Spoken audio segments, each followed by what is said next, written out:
बात याद रखें, सही और गलत का फर्क अगर आपने नहीं किया तो फिर आप दुनिया में किसी तरीके से भी मोतबर नहीं है। यार सड़े हुए सेब को, अच्छे सेब को हर आदमी अलग अलग बताता है कि नहीं बताता है।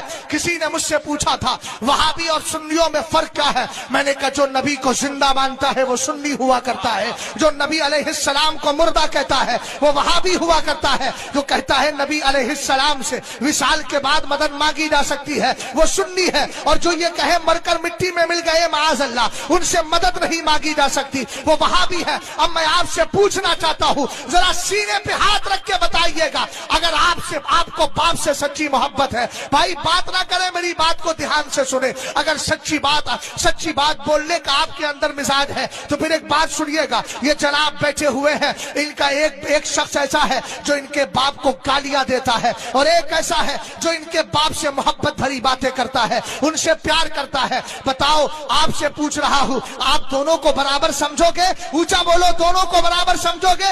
हर किस नहीं समझोगे। मैंने कहा जब बाप के गद्दार और वफादार को बराबर नहीं समझा जा सकता तो सरकार अलैहिस्सलाम के गद्दार और वफादार को बराबर कैसे समझते हो? हमें तो कुरान ने बता दिया है, ला तजिदु कौमन युमिनूना बिल्लाहि वल यौमिल आखिर युवादूना मन हद्दल्लाह व रसूलहु वलौ कानू आबाअहुम औ अबनाअहुम औ इख्वानहुम औ अशीरतहुम उलाइका कतबा फी कुलूबिहिमुल ईमान। 28वां पारा है, सूरह मुजादला है, सबसे आखिरी आयत है। अल्लाह ने इरशाद फरमाया था, महबूब सुनो सुनो, जो ईमान रखते हैं अल्लाह और कयामत पर, आप उनको ऐसा नहीं पाओगे कि एक तरफ वो तुमसे और मुझसे मोहब्बत भी रखे और दूसरी तरफ मेरे और तेरे दुश्मन से दोस्ती भी रखे, अगरचे वो दुश्मन उनका बाप ही क्यों ना हो, उनका भाई क्यों ना हो, उनका खानदान का क्यों ना हो, रिश्तेदार क्यों ना हो। हमने कहा याद रखो, अगर ईमानी रिश्ता टूटता है तो खूनी रिश्ते की कोई हैसियत नहीं रहती। अगर अब भी नहीं समझ पाए हो तो जरा कुरान पाक के 12वें पारे को उठाओ।